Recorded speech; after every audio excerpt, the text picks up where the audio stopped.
Hello friends, आज हम इस वीडियो में महेश कुमार बनवाल की एनसीईआरटी पर आधारित समान अध्ययन बुक जो कि 8वीं सीरीज के नाम से आई है, उस किताब से हम भारतीय राज्य व्यवस्था अध्याय 8 संसद से संबंधित महत्वपूर्ण प्रश्नों को डिस्कस करेंगे जो आने वाले किसी भी एग्जाम में आपको हेल्प करेगा।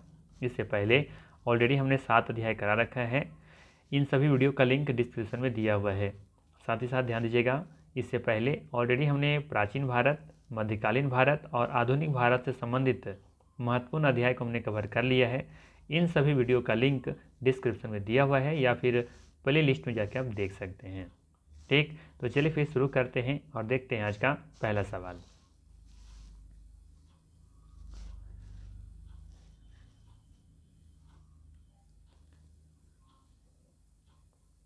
आज का पहला सवाल है, भारतीय संविधान में संसदीय शासन व्यवस्था किस देश से ली गई है?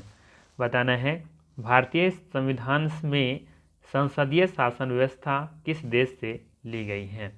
तो याद रखना है, भारतीय संविधान में संसदीय शासन व्यवस्था ब्रिटेन के संविधान से ली गई है। सी ऑप्शन बिल्कुल यहाँ पे सही है, ध्यान रखनी है। ध्यान दीजिएगा, भारतीय संविधान में संसदीय शासन व्यवस्था ब्रिटेन के संविधान से ली गई है। संसदीय शासन का उद्भव ब्रिटेन में हुआ, इसीलिए ब्रिटेन की संसद को संसद की मां कहते हैं।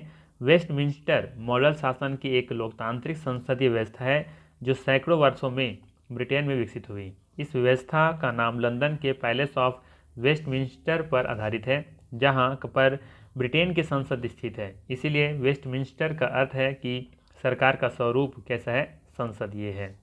राइट, चलिए आगे देखते हैं। अगला सवाल है, लोकसभा के निर्वाचित सदस्यों की अधिकतम संख्या कितनी है?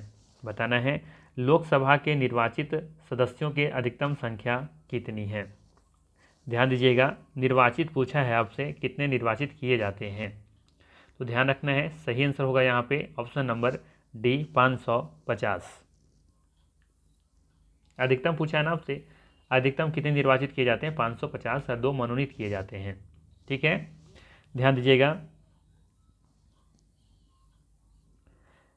संविधान के अनुच्छेद 81 के अनुसार लोकसभा की अधिकतम संख्या 552 है, जिसमें लोकसभा के निर्वाचित सदस्यों की संख्या 550 है, जिसमें राज्यों से 530 सदस्य तथा केंद्र शासित क्षेत्रों से 20 सदस्य हो सकते हैं। किंतु वर्तमान में निर्वाचित सदस्यों की संख्या 543 है, जिसमें 530 सदस्य राज्यों से और 13 सदस्य देखेंगे केंद्र शासित क्षेत्रों से निर्वाचित किए जाते हैं। ध्यान रखनी है। चलिए आगे देखते हैं। अगला सवाल है, राज्यसभा के सदस्यों का कार्यकाल कितने वर्षों का होता है? राज्यसभा के सदस्यों का कार्यकाल कितने वर्षों का होता है? ध्यान रखना है, 6 वर्षों का होता है। डी ऑप्शन यहाँ पे बिल्कुल ही सही होगा। वहीं बात करें लोकसभा के सदस्यों का कार्यकाल 5 वर्षों का होता है। साथ ही साथ ध्यान रखिएगा, यहाँ पे संविधान के अनुच्छेद 83 के 1 के अनुसार राज्यसभा एक अस्थायी सदन है और उसका विघटन नहीं किया जा सकता। राज्यसभा एक अस्थायी सदन है और इसका विघटन नहीं किया जा सकता है। ध्यान दीजिएगा, इसके सदस्यों का कार्यकाल कितने वर्षों का होता है? 6 वर्षों का होता है। और इसके 1/3 जो सदस्य होते हैं प्रत्येक 2 वर्षों की समाप्ति पर सेवानिवृत्त हो जाते हैं या फिर रिटायर हो जाते हैं। ठीक ना, तो ये भी लाइन इंपॉर्टेंट है, अपने आप में ध्यान रखना है। चलिए आगे देखते हैं, क्वेश्चन नंबर 4 ले लेते हैं। क्वेश्चन नंबर 4 है, राज्यसभा का गठन किस वर्ष हुआ था? राज्यसभा का गठन किस वर्ष हुआ था? तो ध्यान रखनी है, राज्यसभा का गठन 1952 में हुआ था। सी ऑप्शन सही होगा। बाकी ध्यान रखिएगा, राज्यसभा का गठन सर्वप्रथम 1952 में किया गया। इसका प्रथम सत्र 13 मई 1952 को प्रारंभ हुआ। वर्ष 1954 तक राज्यसभा को राज्य परिषद के नाम से जाना जाता था। राज्यसभा में अधिकतम 250 सदस्य हो सकते हैं, लेकिन वर्तमान में इसमें देखेंगे कि 245 सदस्य हैं। अधिकतम पूछेगा तो 250, वर्तमान में पूछे कितने सदस्य हैं तो 245, अधिकतम 250 हो सकते हैं। उसी तरह से देखेंगे लोकसभा में अधिकतम 552 हो सकते हैं, जिसे 2 मनोनीत भी होते हैं। ठीक है, अभी लेकिन वर्तमान में देखेंगे तो 543 हैं। ठीक, चलिए अगला सवाल लेते हैं। अगला सवाल है, लोकसभा के अध्यक्ष के वेतन और भत्ते कौन निर्धारित करता है? लोकसभा के अध्यक्ष का वेतन और भत्ते कौन निर्धारित करता है, ये बतानी है। तो याद रखना है, लोकसभा के अध्यक्ष का वेतन और भत्ते संसद निर्धारित करती है। कौन? संसद। डी ऑप्शन सही होगा। ध्यान रखना है यहाँ पे, संविधान के अनुच्छेद 97 या 97 के अनुसार राज्यसभा के सभापति और उपसभापति तथा लोकसभा के अध्यक्ष एवं उपाध्यक्ष के वेतन एवं भत्ते को संसद विधि द्वारा समय समय पर निर्धारित करती हैं। इसका उल्लेख संविधान की दूसरी अनुसूची में किया गया है, ध्यान रखनी है। अगला सवाल है, भारत के नियंत्रक एवं महालेखा परीक्षक की नियुक्ति कौन करता है? भारत के नियंत्रक एवं महालेखा परीक्षक की नियुक्ति कौन करता है? तो ध्यान रखना है, भारत के नियंत्रक एवं महालेखा परीक्षक की नियुक्ति राष्ट्रपति करते हैं। ये ऑप्शन यहाँ पे बिल्कुल ही सही होगा, ध्यान रखना है। ध्यान रखिएगा, संविधान के भाग 5 व अनुच्छेद 148 से लेकर 151 तक भारत के नियंत्रक एवं महालेखा परीक्षक का प्रावधान किया गया है। अनुच्छेद 148 के 1 के अनुसार भारत का एक नियंत्रक एवं महालेखा परीक्षा होगा महालेखा परीक्षक होगा, जिसकी नियुक्ति राष्ट्रपति द्वारा की जाएगी। यह संघ एवं राज्यों के तथा किसी अन्य प्राधिकारी या निकाय के लेखाओं का परीक्षण कर अपनी रिपोर्ट संघ में राष्ट्रपति तथा राज्यों में राज्यपाल के समक्ष ये प्रस्तुत करेंगे। ठीक है, चलिए आगे देखते हैं।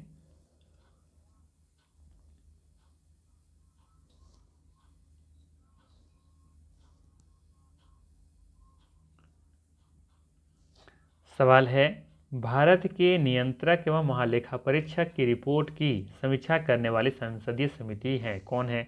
प्राक्कलन समिति, प्रवर समिति, लोक लेखा समिति या फिर इनमें से कोई नहीं। सही आंसर होगा यहाँ पे लोक लेखा समिति। सी ऑप्शन सही है, ध्यान रखनी है। भारत के नियंत्रक एवं महालेखा परीक्षक की रिपोर्ट की समीक्षा कौन करती है? तो लोक लेखा समिति करती है। सी ऑप्शन सही है यहाँ पे। इसके अलावा ध्यान रखना है, भारत के नियंत्रक एवं महालेखा परीक्षक द्वारा दिए गए लेखा परीक्षण संबंधी प्रतिवेदनों की जांच लोक लेखा समिति करती है। यह संसद की सबसे पुरानी समिति है तथा इसका गठन 1921 में किया गया था। इसके कुल 22 सदस्य होते हैं, जिसमें 15 लोकसभा के और 7 राज्यसभा से शामिल होते हैं। ये इंपॉर्टेंट लाइन अपने आप में ध्यान रखना है कि लोक लेखा समिति में 15 जो सदस्य होते हैं वो लोकसभा से होते हैं, जबकि 7 जो होते हैं वो राज्यसभा से होते हैं। ये भी याद रखिएगा। नियंत्रक एवं महालेखा परीक्षक, भारत के प्रथम नियंत्रक एवं महालेखा परीक्षक कौन थे? तो श्री नरहरि थे, याद रखनी है। वी नरहरि भारत के पहले नियंत्रक और महालेखा परीक्षक थे। ठीक ना। इनका देखें कार्यकाल 1948 से लेकर के 1954 तक था। ठीक, चलिए आगे देखते हैं। अगला सवाल है, किस सदन का अध्यक्ष उस सदन का सदस्य नहीं होता है? बताना है किस सदन का अध्यक्ष उस सदन का सदस्य नहीं होता है? लोकसभा, राज्यसभा, विधानसभा या फिर विधान परिषद? तो याद रखना है, सही आंसर होगा राज्यसभा। किसी सदन का अध्यक्ष उस सदन का सदस्य नहीं होता, तो ये राज्यसभा का होता है। ऐसा बी ऑप्शन सही होगा, ध्यान दीजिएगा।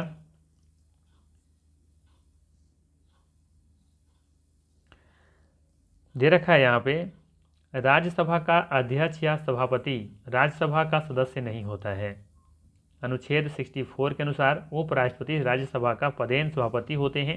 इसका निर्वाचन संसद के दोनों सदनों के सदस्यों से मिलकर बनने वाले निर्वाचक मंडल के द्वारा अनुपातिक प्रतिनिधित्व पद्धति के अनुसार एकल संक्रमणीय मत द्वारा किया जाता है। राज्यसभा के उपसभापति का चुनाव केवल राज्यों के सदस्यों द्वारा किया जाता है। याद रखनी है, राज्यसभा के उपसभापति का चुनाव केवल राज्यसभा के सदस्यों के द्वारा किया जाता है। चलिए आगे देखते हैं। अगला सवाल पूछा गया है यहाँ पे, संसद के किसी सदस्य द्वारा प्रस्तुत प्रस्ताव को लोक महत्व का अविलंबनीय विषय मानते हुए जो चर्चा की जाती है उसे क्या कहते हैं? स्थगन प्रस्ताव, अविश्वास प्रस्ताव, कटौती प्रस्ताव या फिर उपर्युक्त में से कोई नहीं। तो याद रखना, इसे कहा जाता है स्थगन प्रस्ताव, अर्थात ये ऑप्शन यहाँ पे बिल्कुल ही सही होगा, ध्यान रखना है। ध्यान दीजिएगा,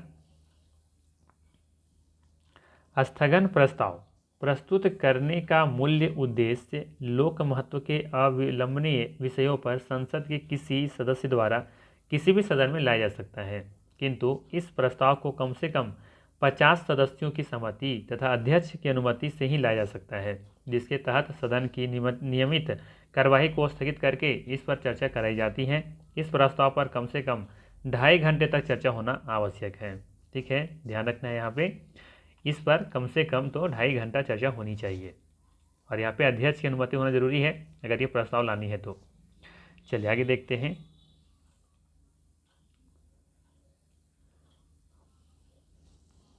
अगला सवाल है मंत्रिपरिषद में शामिल नहीं है। मंत्रिपरिषद में शामिल नहीं है, कौन शामिल नहीं है ये आपको बतानी है।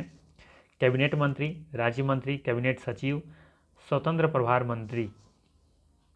तो सही आंसर हो जाएगा इसमें कैबिनेट सचिव। मंत्रिपरिषद में कैबिनेट सचिव शामिल नहीं होते हैं। ध्यान रखिएगा, मंत्रिपरिषद में प्रधानमंत्री, कैबिनेट मंत्री, राज्य मंत्री स्वतंत्र प्रभार तथा उप मंत्री सम्मिलित होते हैं। अनुच्छेद 75 के 1 का के अनुसार मंत्रिपरिषद में मंत्रियों की कुल संख्या प्रधानमंत्री सहित लोकसभा के कुल सदस्य संख्या का 15% से अधिक नहीं होगी। इसे 91वें संविधान संशोधन अधिनियम 2003 के द्वारा जोड़ा गया था। तो ये इंपॉर्टेंट लाइन है अपने आप में, 15% वाला। ठीक है, लोकसभा के कुल सदस्य का 15% से अधिक नहीं हो सकते हैं प्रधानमंत्री सहित। क्या मंत्रिपरिषद में मंत्रियों की कुल संख्या, मंत्रिपरिषद में मंत्रियों की कुल संख्या प्रधानमंत्री सहित लोकसभा में जितने सदस्य हैं ना, कुल सदस्य, उसका 15% से अधिक नहीं हो सकते हैं। उससे ज़्यादा मंत्री आप नहीं बना सकते हैं। राइट, चलिए आगे देखते हैं। अगला सवाल है निम्न में से कौन सा संसद से संबंधित नहीं है। बताना है कि निम्नलिखित में से कौन सा संसद से संबंधित ये नहीं है। आहूत करना, सत्रावसान करना, विघटन करना, बर्खास्त करना। तो देखेंगे यहाँ पे सही आंसर है बर्खास्त करना।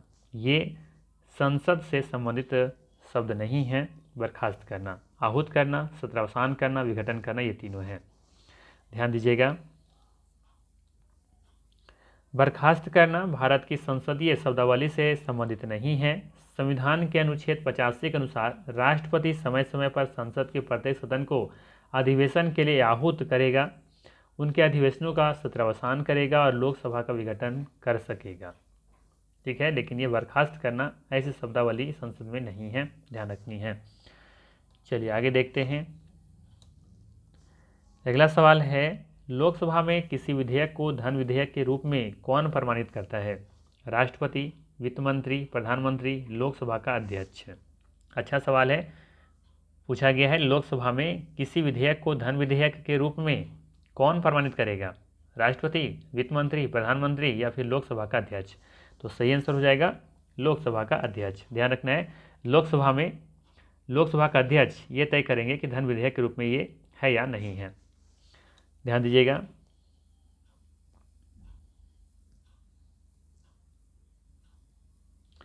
कोई विधेयक धन विधेयक है या नहीं इसका निर्णय लोकसभा अध्यक्ष द्वारा किया जाता है और उसका अविनिश्चित अंतिम होता है। अनुच्छेद 117 के 1 के अनुसार धन विधेयक राष्ट्रपति के अनुशंसा से केवल लोकसभा में ही प्रस्तावित किया जाएगा। ध्यान दीजिएगा, अनुच्छेद 117 के 1 के अनुसार धन विधेयक राष्ट्रपति के अनुशंसा से केवल लोकसभा में ही प्रस्तावित किया जा सकेगा। धन विधेयक का उल्लेख संविधान के अनुच्छेद 110 में किया गया है। इसके अनुसार कोई विधेयक धन विधेयक होगा यदि उसमें निम्न विषय सम्मिलित हों। क्या क्या? किसी कर का अधिरोपण, उन्मूलन, लोप, परिहार या परिवर्तन। दूसरा, भारत सरकार द्वारा धन उधार लेने का या कोई प्रत्याभूति देने, भारत की संचित निधि या फिर आकस्मिकता निधि पर किसी व्यय को भारित करना आदि, ये सब शामिल है। तो इसे धन विधेयक कहा जाएगा, ध्यान रखना है। चलिए आगे देखते हैं, अगला सवाल लेते हैं।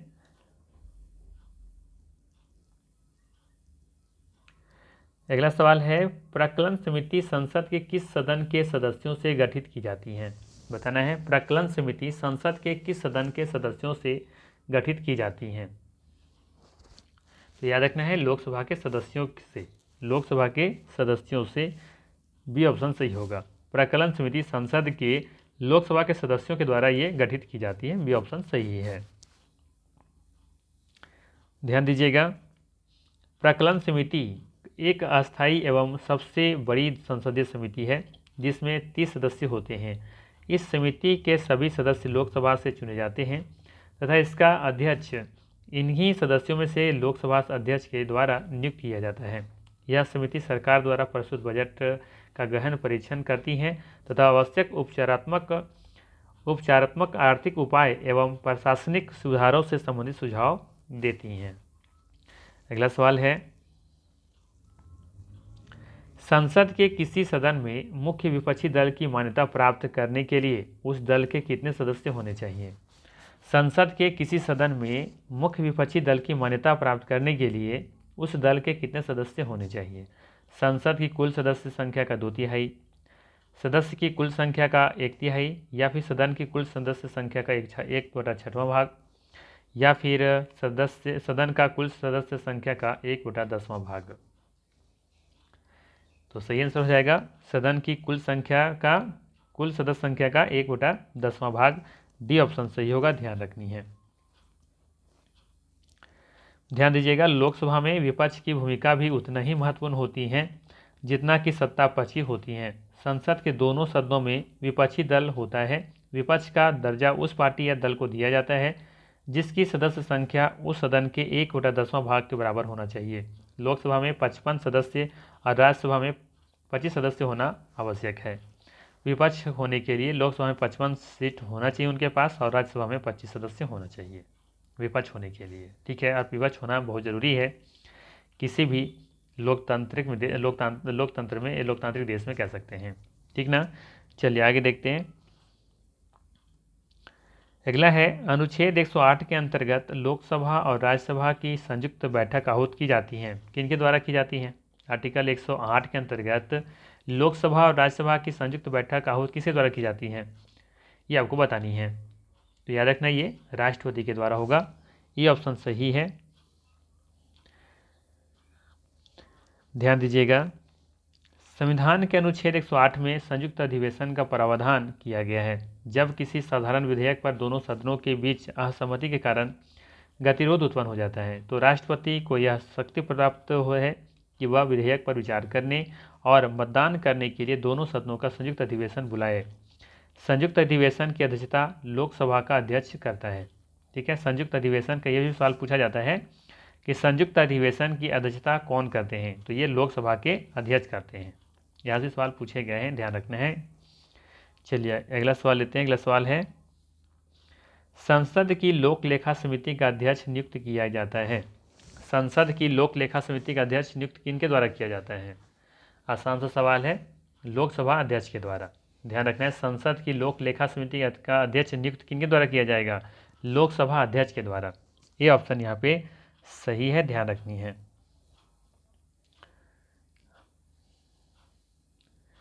ध्यान दीजिएगा, संसद की लोक लेखा समिति के अध्यक्ष की नियुक्ति लोकसभा अध्यक्ष के द्वारा किया जाता है। वर्ष 1967 से यह परंपरा रही है कि इस समिति का अध्यक्ष विपक्षी दल के किसी सदस्य को नियुक्त किया जाता है। ध्यान दीजिएगा, संसद की लोक लेखा समिति के अध्यक्ष की नियुक्ति लोकसभा अध्यक्ष करते हैं और वर्ष 1967 से यह परंपरा रहा है कि इस समिति के अध्यक्ष कौन रहेंगे? विपक्षी दल के किसी सदस्य को नियुक्त किया जा सकता है। लोक लेखा समिति को कभी कभी प्राक्कलन समिति भी कहा जाता है, या जुड़वा बहन कह सकते हैं आप इसे। किसका? लोक लेखा समिति का। प्राक्कलन समिति को लोक लेखा समिति का जुड़वा बहन कह सकते हैं क्योंकि इन समितियों के कार्य एक दूसरे के पूरक होते हैं।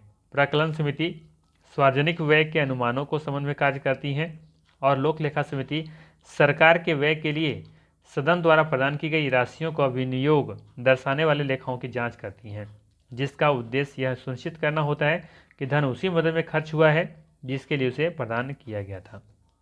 ठीक है, चलिए अगला सवाल है, संसदीय सरकार की एक प्रमुख विशेषता है। संसदीय सरकार की एक प्रमुख विशेषता क्या है, ये आपको बतानी है। तो ध्यान रखना है, संसदीय सरकार की एक प्रमुख विशेषता ये है कि संसद के प्रति मंत्रिपरिषद सामूहिक रूप से उत्तरदायी होती हैं। याद रखनी है, संसद के प्रति मंत्रिपरिषद सामूहिक रूप से उत्तरदायी होती हैं। ठीक है, तो ये संसदीय सरकार की एक प्रमुख विशेषता यही है।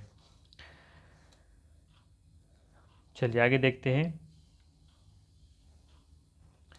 अगला सवाल है, राज्यसभा का उपसभापति किसे चुना जाता है? राज्यसभा का उपसभापति किसे चुना जाता है? ये भी आसान सा सवाल है। क्या होगा इसका सही आंसर? बी ऑप्शन सही दिख रहा है। किसी भी व्यक्ति को जो उस समय राज्यसभा का सदस्य हो।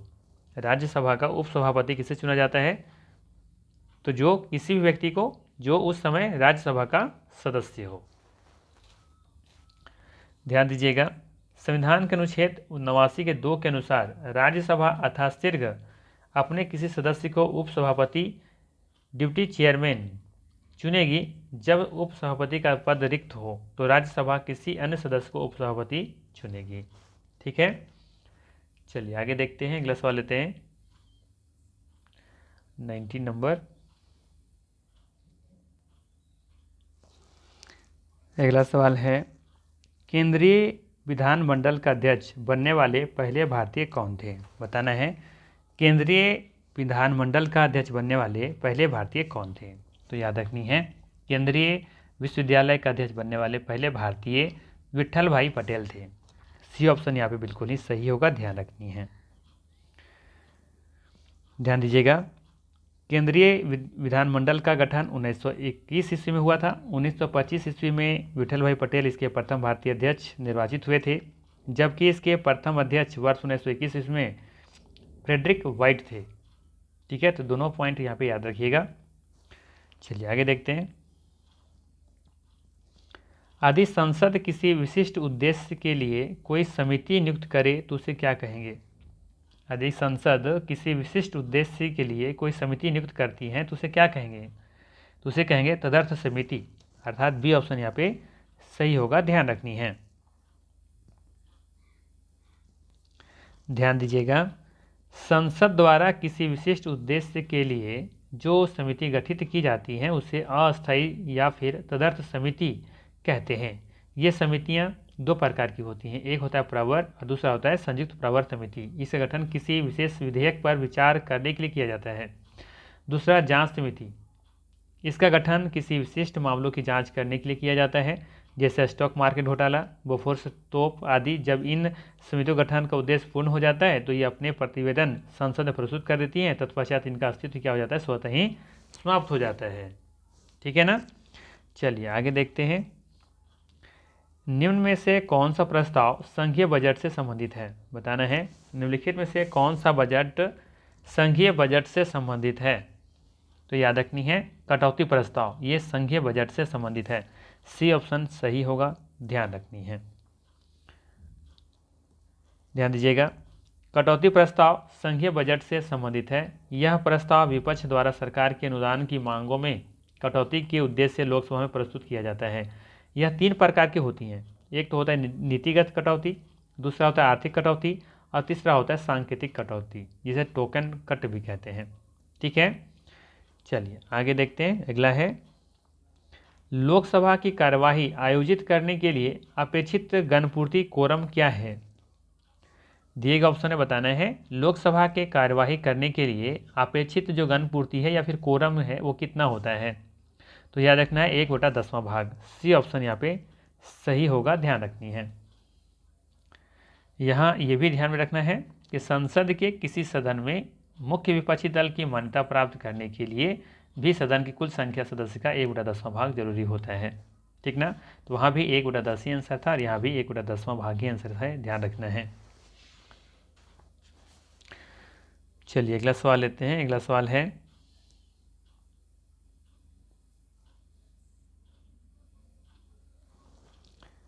अगला सवाल है, निम्नलिखित में से कौन सा अनुच्छेद संसद को राज्य सूची के विषय पर कानून बनाने का अधिकार देता है? बताना है, कौन सा अनुच्छेद संसद को राज्य सूची के विषय पर कानून बनाने का अधिकार देता है? कौन सा आर्टिकल? तो ये आर्टिकल है 249, 249।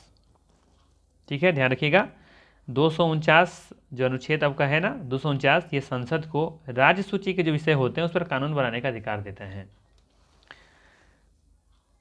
ध्यान दीजिएगा, संविधान का अनुच्छेद 249 संसद को राज्य सूची के विषयों पर विधि बनाने का अधिकार देता है। यदि राज्यसभा अपने उपस्थित और मत देने वाले सदस्यों के 2/3 बहुमत से यह प्रस्ताव पारित कर दे कि राज्य सूची कोई विषय राष्ट्रीय महत्व का है तो संसद उस पर विधि बना सकता है या नियम बना सकता है। ठीक है, जरूर ध्यान रखिएगा यहाँ पे। अगला सवाल है, भारत के संसदीय शासन व्यवस्था में दो अस्थायी सदनों का नाम बताइए। बताना है, भारत के संसदीय शासन व्यवस्था में दो अस्थायी सदनों के नाम बताइए। दो कौन से अस्थायी सदन होते हैं? सवाल सिंपल सा है। तो एक तो आपका लोकसभा है और दूसरा कौन सा है? विधानसभा।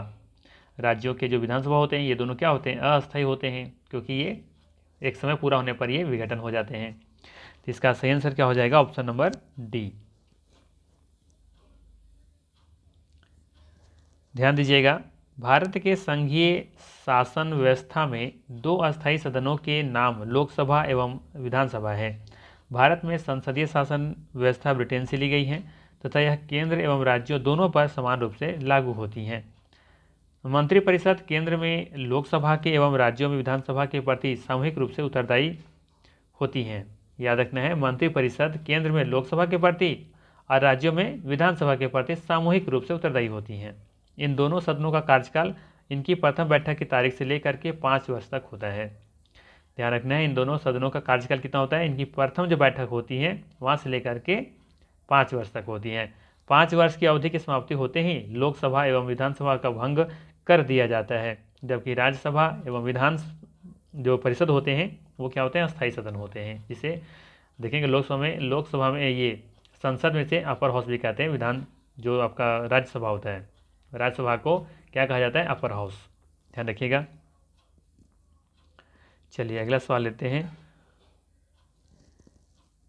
अगला सवाल है, एक वर्ष में संसद की कम से कम कितनी बैठकें आवश्यक होती हैं? आसान सा सवाल है, कम से कम 2 बार 6 महीना पर, है ना। ध्यान दीजिएगा, संविधान के अनुच्छेद 85 के अनुसार राष्ट्रपति संसद के दोनों सदनों को अधिवेशन का आहूत करेगा, किंतु उसके एक सत्र की अंतिम बैठक तथा अगले सत्र की प्रथम बैठक के बीच देखेंगे तो 6 माह से अधिक का समय यह अंतराल नहीं होना चाहिए। अर्थात एक वर्ष में कम से कम 2 सत्रों का आयोजन किया जाना आवश्यक है। भारत की संसदीय परंपरा में एक वर्ष में सामान्यतः 3 सत्रों का आयोजन किया जाता है, जो निम्नवत है। एक तो बजट सत्र जो फरवरी से मई के बीच में किया जाता है, दूसरा मानसून सत्र जो कि जुलाई से लेकर के सितंबर तक में आता है, और एक है आपका शीतकालीन सत्र जो कि नवंबर से लेकर के दिसंबर के बीच में आता है।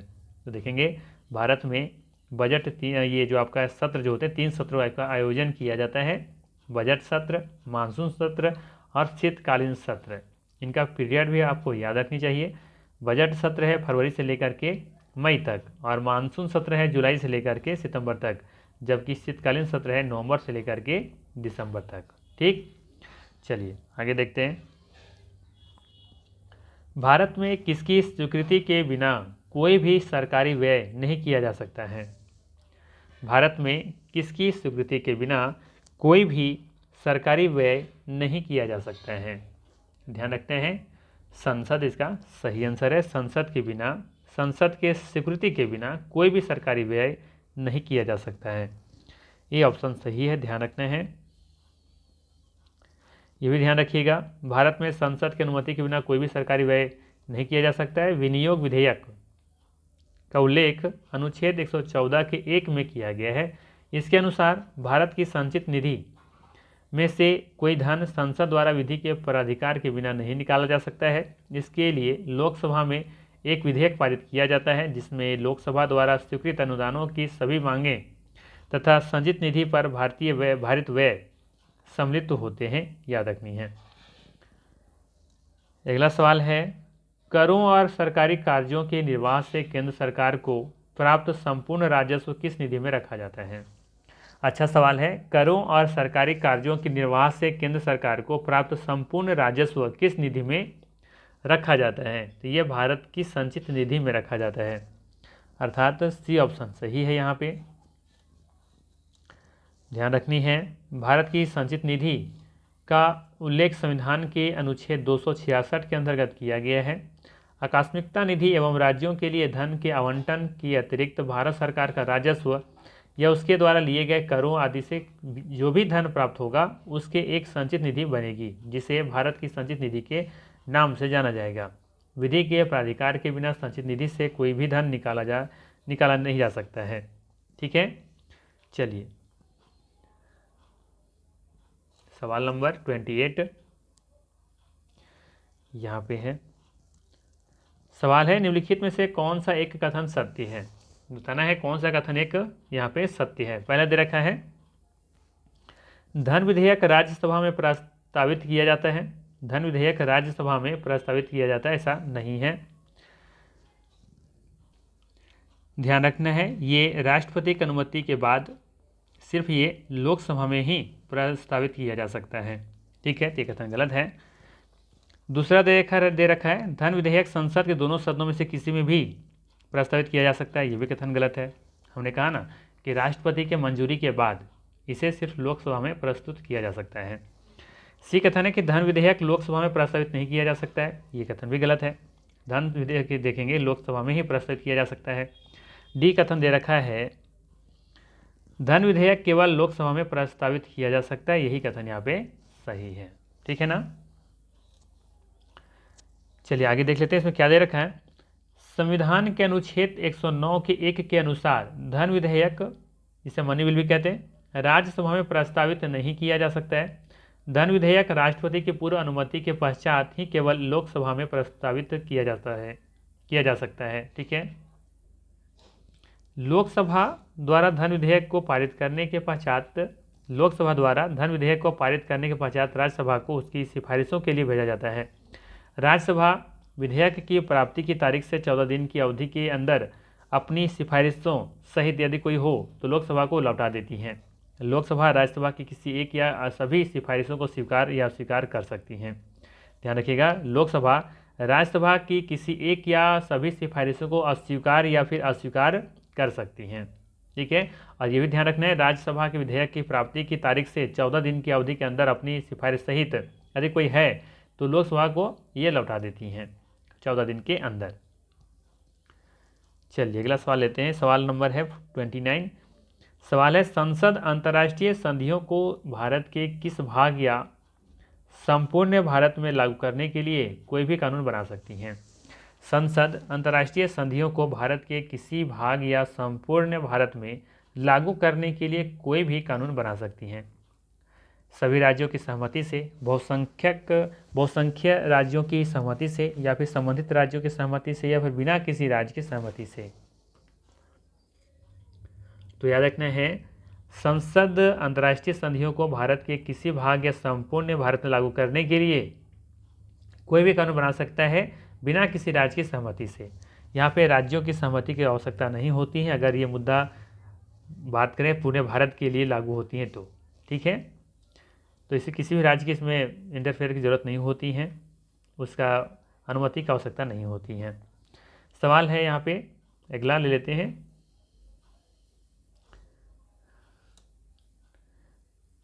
संसदीय व्यवस्था में शून्यकाल किस देश की देन है?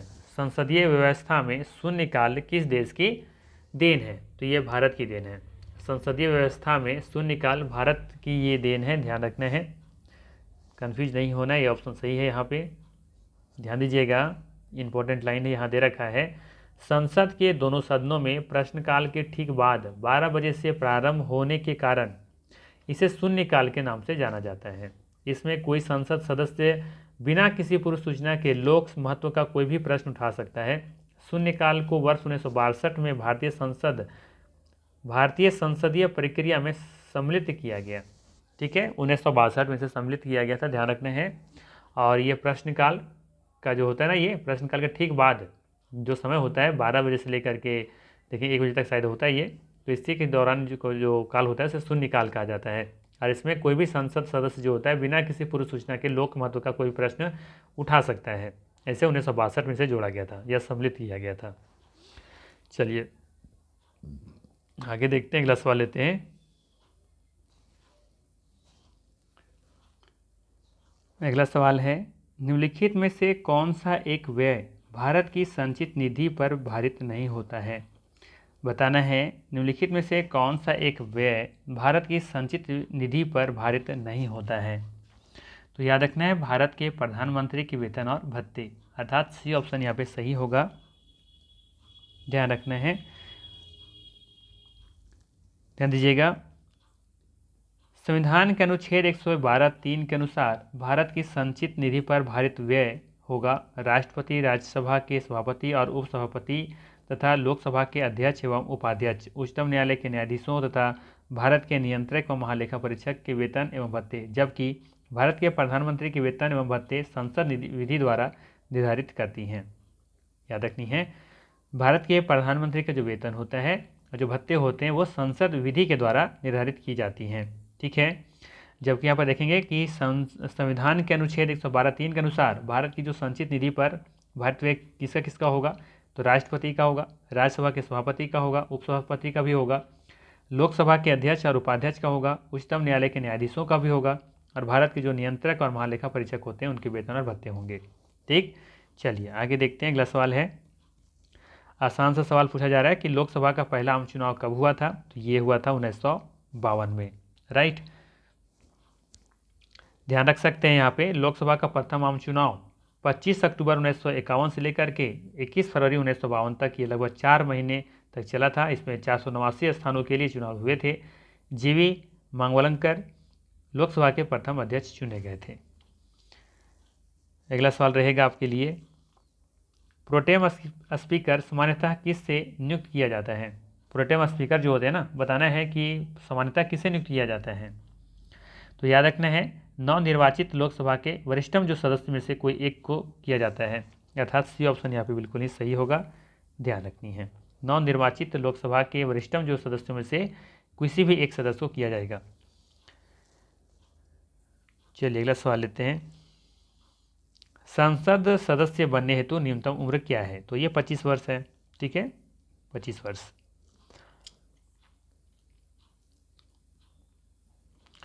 ध्यान दीजिएगा, भारतीय संविधान के अनुच्छेद 84 ख के अनुसार किसी व्यक्ति को संसद का सदस्य बनने के लिए न्यूनतम 25 वर्ष की आयु का होना अनिवार्य है। यदि वह संसद एक निम्न सदन या लोकसभा का सदस्य बनता है, राज्यसभा या उच्च सदन का सदस्य बनने के लिए कम से कम व्यक्ति की उम्र कितना होना चाहिए, 30 वर्ष। राज्यसभा या उच्च सदन का सदस्य बनना है तो लोकसभा का सदस्य बनने के लिए न्यूनतम 25 वर्ष चाहिए। अगला सवाल है, लोकसभा में केंद्र शासित प्रदेशों के लिए कितनी सीटें स्थान आरक्षित हैं। लोकसभा में केंद्र शासित प्रदेशों के लिए कितनी सीटें आरक्षित की गई हैं। आसान सा सवाल है, ये भी पढ़े होंगे कई बार आप लोग। क्या हो जाएगा इसका सही आंसर, 20। ठीक है, 20 सीटें आरक्षित की गई हैं। ध्यान दीजिएगा, लोकसभा में केंद्र शासित प्रदेशों के लिए 20 सीटें आरक्षित हैं, जिसमें से जम्मू कश्मीर के लिए 5 seat, Ladakh 1 seat, Puducherry 1 seat, Delhi 7 seat, Chandigarh 1 seat, Lakshadweep 1 seat, Andaman Nicobar 1 seat, Dadra Nagar Haveli Daman Diu 2 seat.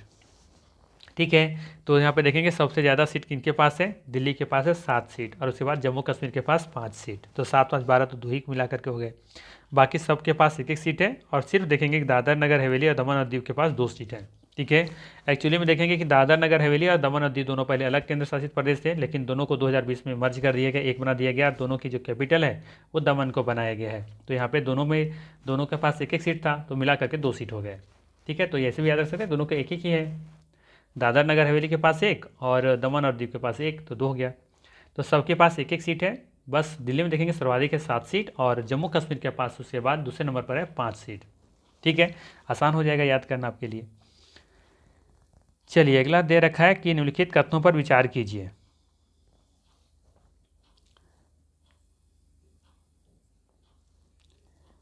और ये भी बताना है कि यहाँ पे कि कौन सा कथन सही है। राइट, चलिए देखते हैं यहाँ पे कौन कौन सा कथन सही है और कौन कौन सा कथन गलत है। तो पहला दे रखा है यहाँ पे, भारत का राष्ट्रपति ऐसे स्थान पर जिसे वह ठीक समझे संसद का सत्र आह्वान कर सकते हैं। क्या ये कथन सही है? बिल्कुल सही है, सही दिख रहा है ना। ध्यान रखना है, भारत का राष्ट्रपति ऐसे स्थान पर जिसे वह ठीक समझे संसद का सत्र आहूत या फिर आह्वान कर सकते हैं, बिल्कुल ही कथन सही है। ठीक है, दूसरा कह रहा है कि भारत का संविधान एक वर्ष में संसद के 3 सत्रों का प्रावधान करता है, किंतु सभी 3 सत्रों का चलाया जाना अनिवार्य नहीं है। दे रखा है, भारत का संविधान एक वर्ष में संसद के 3 सत्रों का प्रावधान करता है, किंतु सभी 3 सत्रों का चलाया जाना अनिवार्य नहीं है। क्या ये कथन सही लग रहा है या फिर गलत है? मेरे अकॉर्डिंग गलत है। 3 नहीं होगा, 2 कम से कम होना चाहिए, है ना। जनरली देखेंगे कि भारत में 3 सत्र होते हैं। मानसून सत्र देखेंगे, बजट सत्र देखेंगे, और एक आपका याद था ना शायद शीतकालीन सत्र कुछ था। तो ये 3 सत्र होते हैं, ठीक है। लेकिन सामान्यतः होते हैं, लेकिन होना कम से कम 2 सत्र चाहिए साल भर में, 6 महीने में कम से कम एक बार। तो साल भर में 2 बार, 3 बार नहीं। तो ये कथन गलत दिख रहा है। तीसरा कह रहा है कि एक वर्ष में दिनों की कोई न्यूनतम संख्या निर्धारित नहीं है जब संसद का चलना आवश्यक हो। एक वर्ष में दिनों की कोई न्यूनतम संख्या निर्धारित नहीं है जब संसद का चलना आवश्यक हो। तो ये भी सही है, अर्थात 1 और 3 सही दिख रहा है। सी ऑप्शन सही हो जाएगा यहाँ। ध्यान दीजिएगा, संविधान के अनुच्छेद 85 के 1 में कहा गया है कि राष्ट्रपति समय समय पर संसद के प्रत्येक सदन को ऐसे समय और स्थान पर मिलने के लिए बुला सकते हैं जहां वह उचित समझे, लेकिन 6 महीने एक सत्र में अपनी पहली बैठक के लिए नियुक्त तारीख के बीच हस्तक्षेप नहीं करेगा। लोकसभा का सत्र वर्ष में कम से कम 2 बार बुलाया जाता है। संसद में एक वर्ष में मिलने वाले दिनों की न्यूनतम संख्या का कोई प्रावधान नहीं है, ठीक ना। चलिए अगला सवाल लेते हैं। सवाल है, लोकसभा की बैठक समाप्त की जा सकती है। लोकसभा की बैठक कैसे समाप्त की जा सकती है? तो स्थगन के द्वारा भी, सत्रावसान के द्वारा भी और विघटन के द्वारा भी लोकसभा की बैठक समाप्त की जा सकती है, अर्थात डी ऑप्शन यहाँ पे बिल्कुल ही सही है, ध्यान रखनी है। ध्यान दीजिएगा, लोकसभा का स्थगन का अधिकार लोकसभा अध्यक्ष को प्राप्त है, जबकि लोकसभा के विघटन और सत्रावसान का अधिकार राष्ट्रपति को प्राप्त है। ये इंपॉर्टेंट लाइन है, ध्यान रखना है, ठीक है। लोकसभा का लोकसभा के स्थगन का अधिकार किनके पास है? लोकसभा अध्यक्ष के पास है। लेकिन विघटन और सत्रावसान का जो अधिकार है किनके पास होता है? राष्ट्रपति के पास होता है। ये आपको याद रखनी चाहिए। अगला सवाल है, किस लोकसभा का कार्यकाल लगभग 6 वर्ष का था? किस लोकसभा का कार्यकाल लगभग 6 वर्ष का होता है? आप देखेंगे कि लोकसभा का कार्यकाल कितना होता है? 5 वर्ष का होता है। लेकिन यहाँ पूछा गया है कि किस लोकसभा का कार्यकाल 6 वर्ष का था? 5वीं, 6वीं, 5वीं, 7वीं, 9वीं या फिर 11वीं? तो याद कीजिएगा, 5वीं लोकसभा का कार्यकाल लगभग 6 वर्षों तक था। क्यों? क्योंकि 42वें संविधान संशोधन 1976 द्वारा लोकसभा के कार्यकाल की अवधि 5 वर्ष से बढ़ाकर के 6 वर्ष कर दी गई थी, है ना। 42वें संविधान संशोधन में देखेंगे जब किया गया था तो लोकसभा का जो कार्यकाल था वो 5 वर्ष से बढ़ाकर के 6 वर्ष कर दिया गया था। लेकिन फिर देखेंगे जब 44वें संविधान संशोधन हुआ तो फिर उसमें वापस संविधान का जो देखेंगे कार्यकाल वो 5 वर्ष कर दिया जाता है। अर्थात हम कह सकते हैं कि 5वीं लोकसभा का जो कार्यकाल है वो 6 वर्ष का था, ठीक है। तो ये ऑप्शन यहाँ पे बिल्कुल ही सही होगा, ध्यान रखनी है। ध्यान दीजिएगा, वही चीज़ देखिए यहाँ पे दे रखा है, 5वीं लोकसभा का कार्यकाल लगभग 6 वर्षों तक था। 42वें संविधान संशोधन जो कि 1976 में हुआ था के द्वारा लोकसभा के कार्यकाल की अवधि जो था वो 5 वर्ष से बढ़ा करके 6 वर्ष कर दी गई थी, जिससे पुनः 44वें संविधान संशोधन द्वारा इसे 5 वर्ष कर दी गई। चलिए अगला सवाल लेते हैं। अगला सवाल है, प्रथम स्पीकर जिनके विरुद्ध लोकसभा में अविश्वास प्रस्ताव लाया गया था। प्रथम स्पीकर कौन थे जिनके विरुद्ध लोकसभा में अविश्वास प्रस्ताव लाया गया था? कौन थे वो पहले व्यक्ति? प्रथम स्पीकर कौन थे? तो वह स्पीकर थे जीवी मांगोलकर, ठीक है। बी ऑप्शन यहाँ पे बिल्कुल ही सही होगा, ध्यान रखनी है। ध्यान दीजिएगा, 15 दिसंबर 1954 को लोकसभा के प्रथम अध्यक्ष जीवी मावलंकर के विरुद्ध आचार्य जेबी कृपलानी सहित विपक्ष के 21 अन्य लोकसभा सदस्यों ने अविश्वास प्रस्ताव प्रस्तुत किया था, परंतु 18 दिसंबर 1954 को यह प्रस्ताव निरस्त कर दिया गया था। लाया गया था लेकिन 1954 में फिर से निरस्त कर दिया गया था, ये भी याद रखनी है। अगला सवाल है, लोकसभा की प्रथम महिला अध्यक्ष कौन थी? तो ये मीरा कुमार थी, ठीक है। बी ऑप्शन यहाँ, डी ऑप्शन सही है, यहाँ पे ध्यान रखनी है। चलिए अगला सवाल लेते हैं। निम्नलिखित में से कौन प्रथम जनजातीय लोकसभा अध्यक्ष थे? बताना है, प्रथम जनजातीय लोकसभा अध्यक्ष कौन थे जो कि जनजातीय थे? तो ये थे पीए संगमा, ठीक है, पीए संगमा। ये डी ऑप्शन यहाँ पे सही है। और ये भी याद रखना है कि इससे पूर्व 1995 में प्रथम केंद्रीय जनजातीय मंत्री भी रह चुके हैं। चलिए अगला सवाल लेते हैं, 42 नंबर। प्रथम अभिनेत्री जो राज्यसभा के लिए नामांकित की गई, प्रथम अभिनेत्री जो राज्यसभा के लिए नामांकित की गई कौन थी? नरगिस दत्त थी, नरगिस दत्त। ध्यान दीजिएगा, नरगिस दत्त भारत की ऐसी प्रथम अभिनेत्री थी जिन्हें राज्यसभा के लिए नामांकित किया गया था। इनका कार्यकाल देखेंगे 1980 से लेकर के 1981 तक रहा था, ध्यान रखनी है। अगला सवाल लेते हैं। अगला सवाल है, राज्यसभा की लोकसभा के समान शक्तियां किस क्षेत्र में हैं? राज्यसभा की लोकसभा के समान शक्तियां किस क्षेत्र में है, ये आपको बतानी है। तो याद रखना है संविधान में संशोधन करने के विषय में, अर्थात बी ऑप्शन यहाँ पे सही होगा। इसके बारे में बात करें तो देखेंगे राज्यसभा लोकसभा के पास समान शक्तियां हैं, संविधान में कुछ संशोधन करने हैं तो उस विषय में ध्यान दीजिएगा। दिए गए विकल्पों में संविधान संशोधन के विषय पर लोकसभा व राज्यसभा को समान रूप से शक्तियां प्राप्त हैं, जबकि अनुच्छेद 312 के तहत अखिल भारतीय सेवाओं के गठन के संबंध में राज्यसभा प्रभावी होती है। इसके अतिरिक्त मंत्रिपरिषद लोकसभा के प्रति उत्तरदायी होती हैं, अतः सरकार को हटाने के विषय में लोकसभा ही प्रभावी होती है। कटौती प्रस्ताव पर भी लोकसभा को ही प्रभावशाली बनाया गया है। चलिए अगला सवाल लेते हैं। सवाल रहेगा आपके लिए, भारतीय संसद की कार्यवाही में शून्यकाल का क्या अर्थ है? भारतीय संसद की कार्यवाही में शून्यकाल का क्या अर्थ है? तो याद रखना है प्रश्नकाल के ठीक पश्चात काल। प्रश्नकाल जब खत्म होता है 12 बजे, उसके बाद का जो समय होता है 12 से 1 का बीच, उसे कहा जाता है शून्यकाल, ठीक है ना। तो यहाँ पे डी ऑप्शन बिल्कुल ही सही होगा, शायद ये सवाल पहले भी आया था, ध्यान दीजिएगा। शून्यकाल 0 आवर भारतीय संसद की देन है। इसका समय लोकसभा में दोपहर 12 बजे से लेकर के 1 बजे तक होता है तथा राज्यसभा में 11 बजे से लेकर के 12 बजे तक होता है। ये लाइन इंपॉर्टेंट है। लोकसभा में शून्यकाल का समय 12 से 1 और राज्यसभा में 11 से 12। वर्ष 2014 से पूर्व दोनों सदनों का शून्यकाल 12 बजे से 1 बजे तक ही होता था। इस काल में अध्यक्ष या सभापति की अनुमति के पश्चात जनहित व लोकसभा के महत्व के विषयों से संबंधित प्रश्न उठाए जाते हैं, अतः इस काल को प्रश्न उत्तर सत्र भी कहा जाता है, ध्यान रखनी है। चलिए अगला सवाल लेते हैं।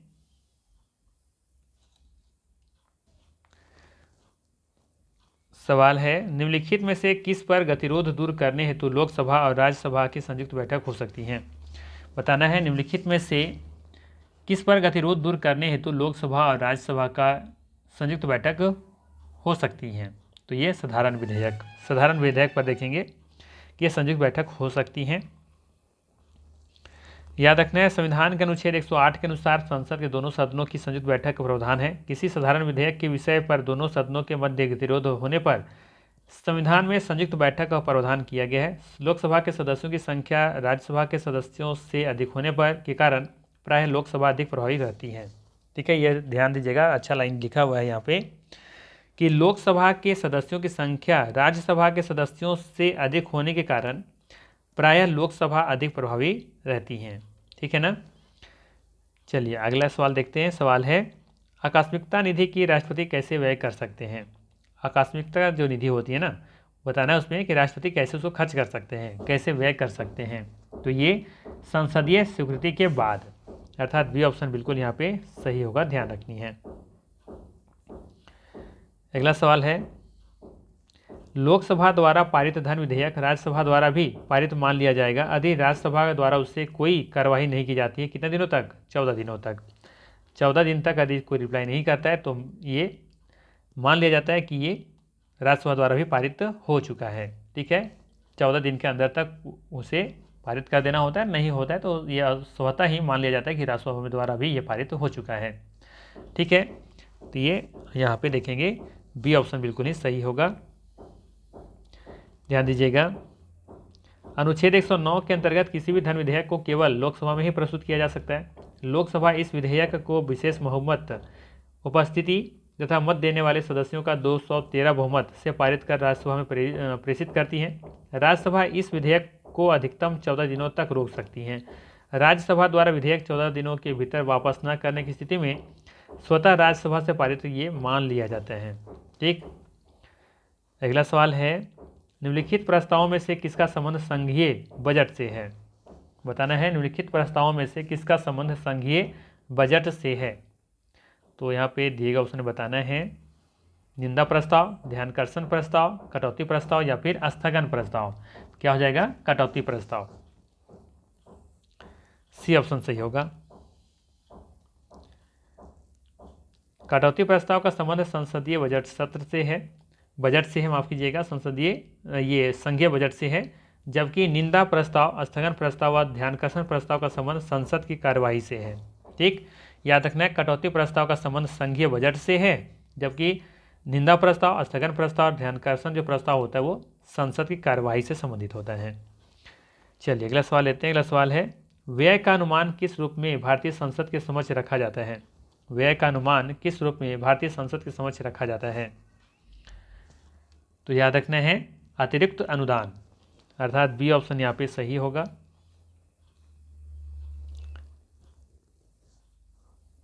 भारतीय संविधान के अनुच्छेद 113(2) के अनुसार व्यय का अनुमान लोकसभा के समक्ष भारत की संचित निधि पर भारित व्ययों के अतिरिक्त अनुदान के अनुरोध के रूप में रखे जाते हैं। अगला है, लोकसभा को इस अनुरोध को स्वीकार न करने, फिर सुनिएगा, लोकसभा को इस अनुरोध को स्वीकार करने, अस्वीकार करने या कटौती के साथ स्वीकार करने का अधिकार होता है।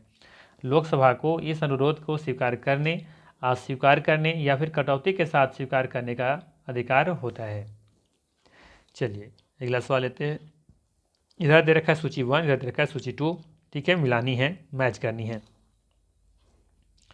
ठीक है, तो सबसे पहला यहाँ पे दे रखा है लोक लेखा समिति। क्या दे रखा है? लोक लेखा समिति, जो कि वित्तीय लेखा से संबंधित होता है, वित्तीय समिति से संबंधित होता है। तो यहाँ पे सही मैच हो जाएगा 1 का 3, ये नहीं होगा। ठीक है, ये भी नहीं होगा, सी ऑप्शन यहाँ पे सीधा सही दिख रहा है। फिर भी हम लोग देख लेते हैं। आजीविका समिति, जो कि कार्यकारी समिति से संबंधित है। स्टॉक बाजार स्कैम, है ना, ये तदर्थ समिति से संबंधित होता है, जो कि अस्थायी होता है। इसका जब लक्ष्य पूरा हो जाता है तो स्वतः ही समाप्त हो जाता है, तदर्थ समिति। एक बच गया आपका विभागीय समिति, जो कि स्टैंडिंग समिति से संबंधित होता है। ठीक है, तो यहाँ पे देखेंगे सही आंसर सी दिख रहा था, शुरू में ही पता चल गया था वैसे। ठीक, चलिए यहाँ पे ध्यान ये रखना है कि लोक लेखा समिति में 22 सदस्य होते हैं, जिसमें 15 सदस्य लोकसभा एवं 7 सदस्य राज्यसभा से होते हैं, याद रखनी है। ठीक है, तो ये था महत्वपूर्ण 50 MCQ। और इसके अलावा आप देखेंगे यहाँ पे लिस्ट दे रखा है, बहुत अच्छा लिस्ट है ये, है ना। तो कम से कम आप जिस भी स्टेट से देख रहे हैं या फिर जिस स्टेट से आप बिलोंग करते हैं, जिस राज्य से बिलोंग करते हैं, उस राज्य के बारे में आपको जानकारी होनी चाहिए। जैसे ज़्यादातर स्टूडेंट बिहार में वैकेंसी ज़्यादा है तो लोग वहाँ पे ज़्यादा तैयारी करते हैं, बिहार की परीक्षाओं की तैयारी ज़्यादा करते हैं, तो वहाँ पे आपको देखना चाहिए। जैसे कि बिहार में देखेंगे कहाँ पे है, इसमें बिहार, यहाँ पे है बिहार है, तो देखेंगे बिहार में देखेंगे राज्यसभा में सीटों की संख्या कितनी है, 16। और लोकसभा में देखेंगे कुल सदस्यों की संख्या कितनी है, 40। लोकसभा में देखेंगे सीटों की संख्या है यहाँ पे 40, यानी 40 सदस्य बिहार से चुन करके जाते हैं लोकसभा में, और राज्यसभा में जाते हैं 16 सदस्य। इसमें भी देखेंगे ध्यान से, तो लोकसभा में देखेंगे कि अनुसूचित जो जाति होते हैं उसको जो सीटें आरक्षित की गई हैं वो 6 है, और अनुसूचित जनजाति के लिए कोई भी सीटें यहाँ पर आरक्षित नहीं है लोकसभा से। कुल आपको याद रखनी है, ये इंपॉर्टेंट ये वाला है, लोकसभा में कितनी सीटें हैं बिहार से, तो ये 40 सीट हैं, राज्यसभा में 16 है, अनुसूचित जनजाति के लिए 6 है। राज्य विधानसभा में देखेंगे कि यहाँ पे सीटों की कुल संख्या कितनी है, 243 सीटें हैं। अनुसूचित जाति के लिए 48 सीट रिजर्व है, जबकि अनुसूचित जनजाति के लिए 3 सीटें रिजर्व हैं। तो ये इंपॉर्टेंट है। बाकी आप लोग को खुद देखनी है कि आप किस राज्य से बिलोंग करते हैं, वहाँ पर आप लोग को डिटेल्स देखना चाहिए कि राज्यसभा में कितने सीट हैं, लोकसभा में कितना सीट है और राज्य विधानसभा में कितना सीटें हैं। साथ ही साथ अनुसूचित जनजाति और अनुसूचित जनजाति में कितनी सीटें आरक्षित की गई हैं वहाँ। ठीक है, तो आप जिस भी राज्य से बिलोंग करते हैं उसके लिए आप स्क्रीनशॉट रखें या फिर एक बार इसे जरूर देख लें। आप लोग कमेंट करके मुझे बताइएगा कि आप लोग किस किस राज्य से देख रहे हैं। ठीक है, तो ये पूरा लिस्ट है, चाहे जो अभी आपका राज्य से संबंधित है तो वहाँ से आप स्क्रीनशॉट इसको ले सकते हैं।